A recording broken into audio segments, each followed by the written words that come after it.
আল্লাহ আমার রব, এই রবি আমার সব। দামে দামে তুন মনে তারি অনুভব। তোমার দুনিয়াতে আমি যেদিকে তাকাই, অথই নিয়ামতে ডুবে আছি সবাই। পাক পাখালির গানে শুনি তসবি কলরব, তসবি কলরব। আল্লাহ আমার রব, এই রবি আমার সব। আসসালামু আলাইকুম, আলহামদুলিল্লাহ, আসসালাতু ওয়াসসালামু আলা রাসূলিল্লাহ। প্রিয় দর্শক, আপনারা যারা দেশে আছেন প্রবাসে, সবাইকে জানাই অনেক অনেক প্রীতি ও শুভেচ্ছা। শুরু হলো এনটিভি আয়োজিত এবং লাভ হলো নিবেদিত অনুষ্ঠান আপনার জিজ্ঞাসা। আপনাদের সাথে আছি আমি জাইনুল আবেদিন আজাদ, আর আপনাদের মনে জাগা প্রশ্নের জিজ্ঞাসার জবাব দিচ্ছেন বিশিষ্ট আলেম ডক্টর মোহাম্মদ সাইফুল্লাহ। আসসালামু আলাইকুম ওরহমতুল্লাহি ওয়া বারাকাতুহু। প্রিয় দর্শক, চলুন তাহলে জিজ্ঞাসার জগতে। শুরুতে একটি ইমেল পাঠিয়েছেন শাহাদাত ইসলাম, লিখেছেন, পান সুপারি অনেক ক্ষতিকর এর দিক আছে। আন্তর্জাতিক ক্যান্সার রিসার্চ এজেন্সি পান সুপারিকে মানবদেহের ক্যান্সার সৃষ্টিকারী হিসেবে মনে করে। তারা বলেন, নিয়মিত পান সুপারি খেলে মুখে, জিহ্বায়, পাকস্থলীতে ক্যান্সার হতে পারে। এই ক্ষতিগুলো জানার পরেও কি পান সুপারি খাওয়া যাবে? এ বিষয়টি কোরআন ও হাদিসের আলোকে বিস্তারিত জানতে চাই। খাবারের বিষয় ইসলামী শরীয়তের মধ্যে কোনটি হালাল কোনটি হারাম, কোরআন এবং হাদিসের মধ্যে সুস্পষ্ট নির্দেশনা রয়েছে। এটি কারোর জন্য জায়েজ নেই যে তিনি তার মন গড়া গবেষণা করে আন্দাজের উপর এই বস্তুকে হালাল, এই বস্তুকে হারাম ঘোষণা করে দেবেন। এটি কারোর জন্য জায়েজ নেই। তাই আমাদের কথা বলার আগে প্রত্যেকটি ক্ষেত্রেই সতর্কতা অবলম্বন করতে হবে। ওয়ালা তাকুলু লিমা তাসিফু আলসিনাতুকুমুল কাযিব হাযা হালালুন ওয়া হাযা হারাম। যে তোমাদের জিহ্বা তোমাদেরকে যেদিকে তাড়িত করবে, চাইবে মিথ্যা আল্লাহর উপর চালিয়ে দিবে আর বলবে যে এটা হালাল এটা হারাম, এটা তোমাদের জন্য জায়েজ নেই। ওয়া আন তাকুলু আলাল্লাহি মা লা তা'লামুন। আর তোমরা আল্লাহর উপর যেটা জানো না আন্দাজে আল্লাহর নামে মিথ্যাচার করে দেবে, এটি ইসলামী শরীয়তের মধ্যে ভয়ঙ্কর অপরাধ, কোনোভাবেই জায়েজ নেই। সুতরাং আমাদেরকে প্রথমেই এই বিষয়টি খুব ভালো করে খেয়াল রাখতে হবে। হালাল এবং হারামের বিষয়গুলো ইসলামী শরীয়তের মধ্যে একেবারেই স্পষ্ট। এই মর্মে রাসূলুল্লাহ সাল্লাল্লাহু আলাইহি ওয়াসাল্লামের হাদিস রয়েছে, নুমান ইবনে বাশীর রাদিয়াল্লাহু আনহু বর্ণিত সহিহ মুসলিমের হাদিসের মধ্যে রাসূলুল্লাহ সাল্লাল্লাহু আলাইহি ওয়াসাল্লাম ইরশাদ করেন, আল হালালু বাইয়িনুন ওয়াল হারামু বাইয়িনুন। হালাল একেবারে স্পষ্ট, হারাম একেবারে স্পষ্ট। বোঝা গেল যে হালাল এবং হারাম একেবারে সুবিদিত, রাসূলুল্লাহ সাল্লাল্লাহু আলাইহি ওয়াসাল্লাম বলে গেছেন। সুতরাং কোনোভাবেই হালাল এবং হারামের ব্যাপারে প্রচ্ছন্নতা, অন্ধকার কিছুই নেই, ধোঁয়াশা নেই। এখানে কোনো ধরনের নতুন কিছু আবিষ্কার করারও নেই, যেহেতু রাসূলুল্লাহ সাল্লাল্লাহু আলাইহি ওয়াসাল্লাম স্পষ্ট করেছেন। এরপরে যে বিষয়টি সেটা হলো, আল্লাহ নবী সাল্লাল্লাহু আলাইহি ওয়াসাল্লাম যেই সমস্ত জিনিসকে হালাল, যে সমস্ত জিনিসকে হারাম ঘোষণা করেছেন, সেগুলোর মূলনীতি হচ্ছে ওয়া ইউহাররিমু আলাইহিমুল খাবাইস ওয়া ইউহাল্লু লাহুমুত তাইয়্যিবাত। যে রাসূল সাল্লাল্লাহু আলাইহি ওয়াসাল্লাম যে বস্তুগুলো খাবিস সেগুলোকে হারাম ঘোষণা করেছেন, আর যেগুলো তাইয়্যিবাত পবিত্র সেগুলোকে রাসূলুল্লাহ সাল্লাল্লাহু আলাইহি ওয়াসাল্লাম হালাল ঘোষণা করে গেছেন। এই তাইয়্যিবাত এবং খাবাইসের তাফসীরের মধ্যে আলেমগণ যে বক্তব্য দিয়েছেন সেটি হচ্ছে, খাবাইস হচ্ছে দুটি জিনিসকে বোঝায়, দুটি জিনিসকে খাবাইস বলা হয় থাকে। এক নম্বর হচ্ছে মা তামাহহাদা দারারুহু, যেই বস্তুর ক্ষতি স্বাস্থ্যের জন্য, জীবনের জন্য একেবারে নির্ভেজাল ক্ষতি রয়েছে। যেমন আসুম, বিষ, পান করলে মারা যাবে, এই ধরনের যেই ক্ষতিটা একেবারেই নিরেট, এই ধরনের জিনিস ইসলামী শরীয়তের মধ্যে হালাল নয়, হারাম, খাবাইস। যেমন যে বস্তুর মধ্যে প্রমাণিত হয়েছে যে বিষ রয়েছে, বা বিষ জাতীয় কিছু রয়েছে, যেমন এই তামাক এবং এই জাতীয় যেগুলো রয়েছে, যেগুলোর মধ্যে নিকোটিন জাতীয় ধূমপান যেটা স্বীকৃত হয়েছে, প্রমাণিত হয়েছে, সেগুলো পরিপূর্ণরূপে হারাম। দ্বিতীয় নম্বর, এই হারামের মধ্যে খাবাইসের মধ্যে অন্তর্ভুক্ত হবে মা গালাবা আলা যান্নি দারারুহু, যা এর অনিষ্ট বা ক্ষতি মানে প্রবল ধারণার মাধ্যমে প্রমাণিত হয়েছে যে এটি মানুষের জন্য আসলেই মানে বড় ধরনের ক্ষতিকর, এবং সেটা মানুষের কাছে স্বীকৃত, প্রমাণিত, মানুষের জন্য ক্ষতিকর, বেশি ক্ষতি। এর মধ্যে মানে ক্ষতি আছে, কিন্তু দারারুহু আকবার মিন মানে নাফইহি, কল্যাণের চেয়ে দররটা বেশি। যেমন মদ, এর মধ্যে কিছু কিছু মানে কল্যাণের দিকও আছে, কিন্তু ক্ষতিটা অনেক বেশি। ফলে ইসলামী শরীয়ত এটাকে হারাম ঘোষণা করেছে। এবং এই জাতীয় যতগুলো আছে সবগুলো, যেগুলোর মধ্যে লাভ ক্ষতিও আছে, কিছু কিছু লাভও আছে, কিন্তু ক্ষতিটা আকবার, ক্ষতিটা বেশি, সেটাও ইসলামী শরীয়তের মধ্যে হারাম। কারণ আল্লাহর হাবিব সাল্লাল্লাহু আলাইহি ওয়াসাল্লাম আবু দাউদের আরেকটি রিওয়ায়াতের মধ্যে বলেছেন, লা দরারা ওয়ালা দিরার, নিজেরও ক্ষতি করা যাবে না, অন্যেরও ক্ষতি করা যাবে না। এর মাধ্যমে প্রমাণিত হয়েছে এমন কিছু নিজে করা জায়েজ নেই যার মাধ্যমে নিজের ক্ষতি হতে পারে। ওয়ালা তুলকু বিআইদিকুম ইলা তাহলুকা, তোমরা নিজেদেরকে নিজেরাই ধ্বংসের দিকে ঠেলে দিও না। ধ্বংসের দিকে ঠেলে দেওয়া হচ্ছে এই ধরনের হারাম যেগুলো ক্ষতিকর স্বাস্থ্যের জন্য, সেগুলো মানে ভক্ষণ করা অথবা সেগুলো খাওয়া, এগুলো যেগুলোর মধ্যে ক্ষতি অনেক বেশি। এবার আসবো আমরা যে ব্যাখ্যায়, সেটা হচ্ছে এই যে আপনি পান এবং সুপারির কথা উল্লেখ করেছেন, মানে পান এবং সুপারি এই দুইয়ের ক্ষতির বিষয়ে আদৌ কি মেডিকেল সায়েন্সের কোনো বক্তব্যের মাধ্যমে এটি প্রমাণিত হয়েছে, যে কোনো গবেষণা কি এটি আসছে যে এটি ক্যান্সারের কারণ? এ পর্যন্ত আমার কাছে প্রমাণিত হয়নি।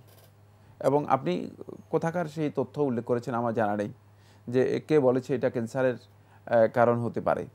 বরং মেডিকেল সায়েন্সের পানের ব্যাপারে তাদের বক্তব্য হচ্ছে সেটা হলো পানে কোনো ধরনের ক্ষতিকর কিছুই নেই যেটি মানুষের জন্য স্বাস্থ্যের ক্ষতিকর হতে পারে।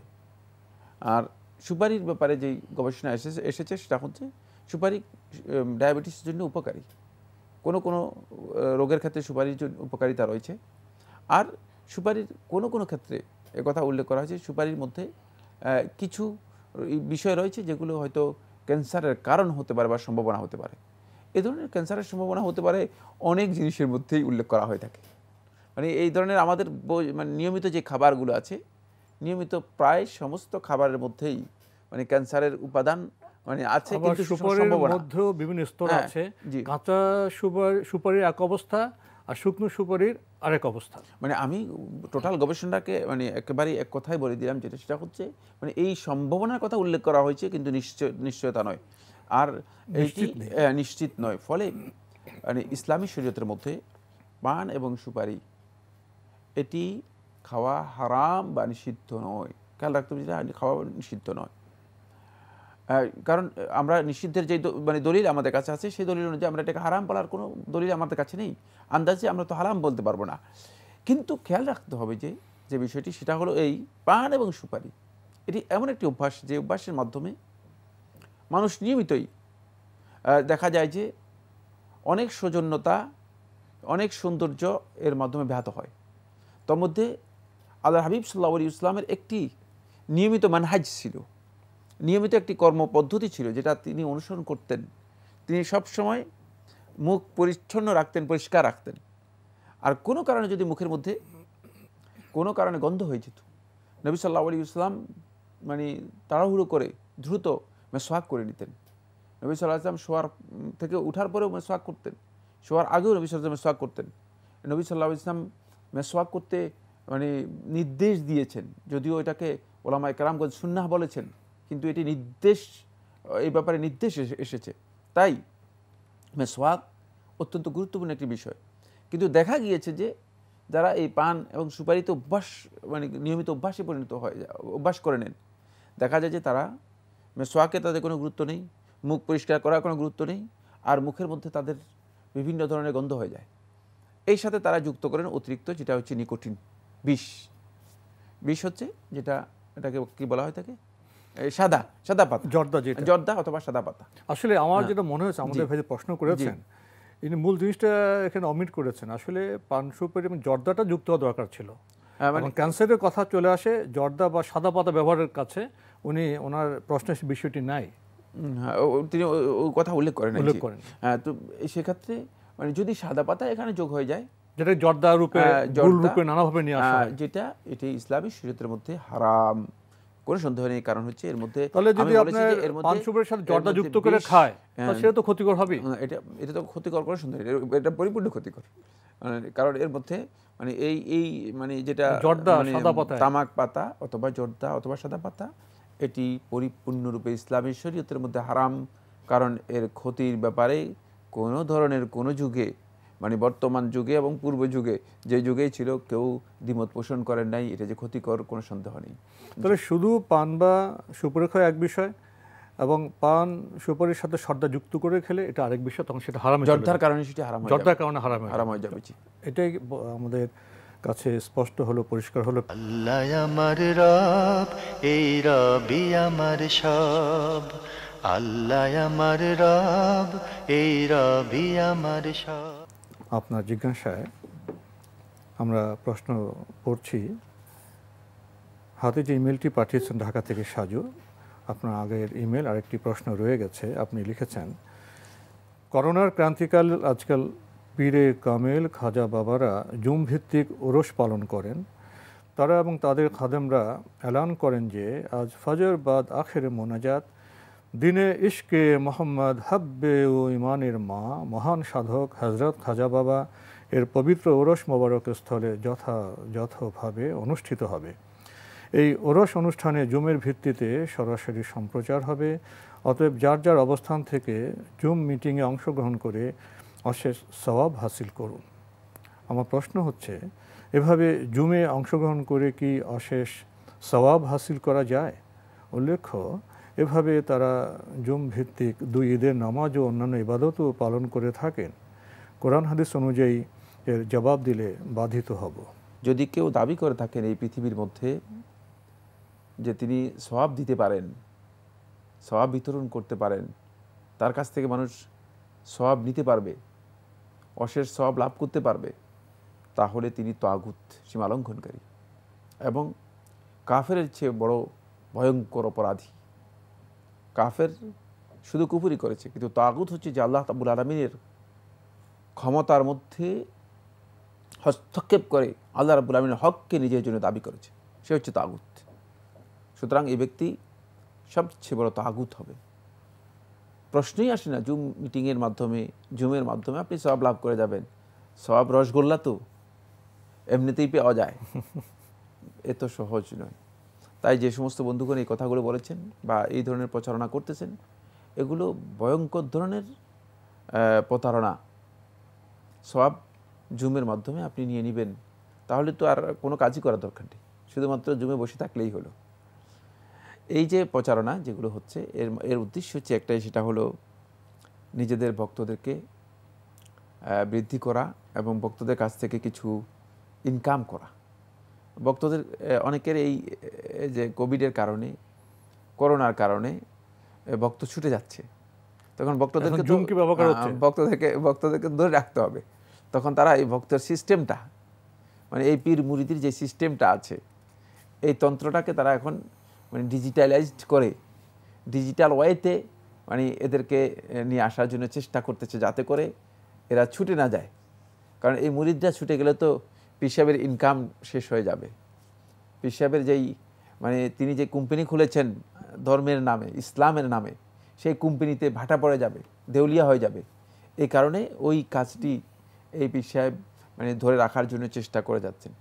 এর মাধ্যমে কোনো সওয়াব কিছুই তো অর্জন হবে না, বরং ওরস যেটাকে বলছেন, যদি সেখানে এমন কোনো বিষয় থাকে, আমি জানি না ওরসের মধ্যে কি হয়, যদি এমন কোনো বিষয় থাকে যেগুলো শিরকি অথবা কুফরি, তাহলে আপনি সেখান থেকে সওয়াব তো নিয়ে বের হবেন না।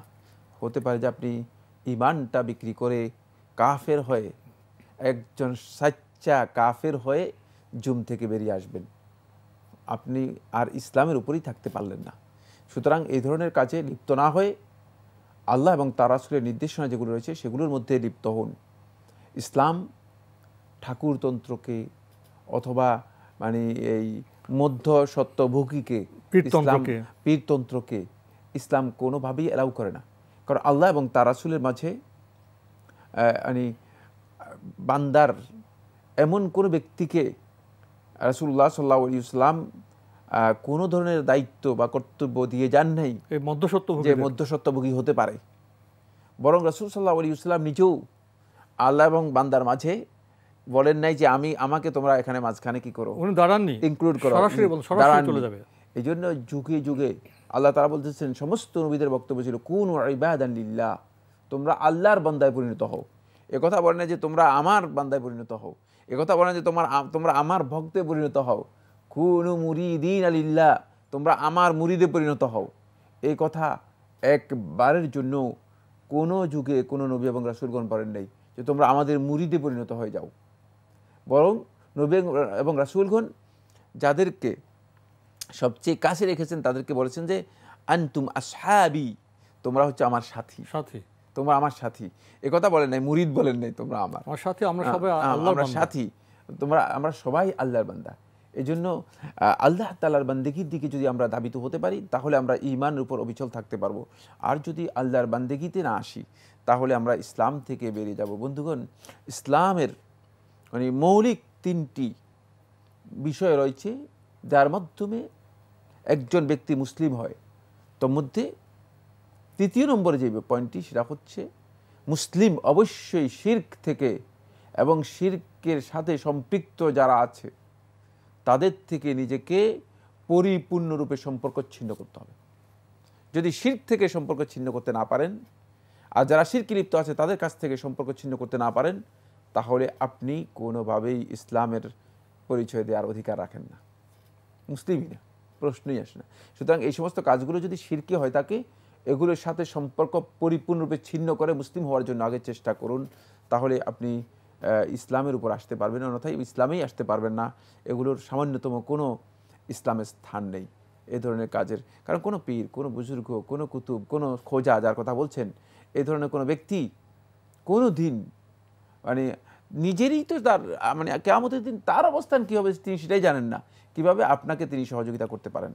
সুতরাং এই ধরনের বক্তব্য যারা দিয়ে থাকেন তারা আসলেই তাগুত, কোনো সন্দেহ নেই। তাদের এই বক্তব্য থেকে আমাদেরকে দূরে থাকতে হবে এবং সতর্ক হতে হবে। এখানে আরেকটি বিষয় উল্লেখ করা হয়েছে, তারা জুম ভিত্তিক 2 ঈদের নামাজ ও অন্যান্য ইবাদত করেন। জুম ভিত্তিক কি ঈদের নামাজ পড়া যায়? কি পদ্ধতি সেটা আমার জানা নেই। কোনো ইবাদত জুম ভিত্তিক, স্যাটেলাইট ভিত্তিক করে ইবাদত নেই ইসলামের মধ্যে। ইবাদত ব্যক্তিগত ইবাদত, জুম ভিত্তিক কিসের ইবাদত আমার জানা নেই। কোন পদ্ধতিতে করেন আমি সেটাও জানি না। তবে কোনো ইবাদতের জন্য স্যাটেলাইট ভিত্তিক কোনো ইবাদত ইসলামী শরীয়তের মধ্যে অ্যালাউড না। কারণ ইবাদত হচ্ছে ব্যক্তিগত ইবাদত। যদি ইবাদতের কাঠামো আছে, পদ্ধতি আছে, সেক্ষেত্রে জুম ভিত্তিক কোনো ইবাদত ইসলামী শরীয়তের মধ্যে অ্যালাউড না, কারণ ইবাদতের কোনো ফরম্যাটের মধ্যে এটি আসে না। তো আজকে আমাদের এখানে শেষ করতে হচ্ছে। আপনাকে অনেক ধন্যবাদ। আপনাকে অশেষ ধন্যবাদ। প্রিয় দর্শক, আমরা দেখছিলাম এনটিভি আয়োজিত এবং লাভ হলো নিবেদিত অনুষ্ঠান আপনার জিজ্ঞাসা। আমাদের অনুষ্ঠান আপনারা এনটিভি অনলাইনেও দেখতে পারবেন, ভিজিট করুন www.ntvbd.com। এছাড়া ইউটিউবে এবং আমাদের ভেরিফাইড ফেসবুক পেজে অনুষ্ঠান দেখতে পারবেন। প্রিয় দর্শক, আমরা জানি যে প্রযুক্তি মানুষকে আল্লাহ যে মেধা দিয়েছেন, মনন দিয়েছেন তার আলোকে সৃষ্ট হয়েছে, কিন্তু এই প্রযুক্তি কোন কাজে ব্যবহৃত হচ্ছে? প্রায়শ আমরা বলে থাকি যে প্রযুক্তির মাধ্যমে অনেক অপসংস্কৃতি হচ্ছে। আজকের এই শেষ প্রশ্নের আলোকে আমরা উপলব্ধি করলাম যে ধর্মের ক্ষেত্রেও প্রযুক্তির অপব্যবহার হচ্ছে, জুম ভিত্তিক ঈদের নামাজ হচ্ছে, আরও কত কী। আসুন প্রযুক্তি ব্যবহারের ক্ষেত্রে আমরা সচেতন হই। চিঠি লিখুন, প্রশ্ন পাঠান আমাদের ঠিকানায়। পরিচালক আপনার জিজ্ঞাসা, এনটিভি, বিএসসি ভবন, 7ম তলা, 102 কাজী নজরুল ইসলাম এভিনিউ, কারওয়ান বাজার, ঢাকা 1215। আপনারা ইমেলও করতে পারেন। আমাদের ইমেল অ্যাড্রেস আপনার জিজ্ঞাসা @ntvbd.com। প্রিয় দর্শক, মহান আল্লাহ আমাদের সবাইকে নিরাপদে রাখুন, রাখুন শান্তিতে। আসসালামু আলাইকুম। আল্লাহ আমার রব, এই রবি আমার সব, দামে দামে তুন মনে তারি অনুভব। আল্লাহ আমার রব, এই রবি আমার সব।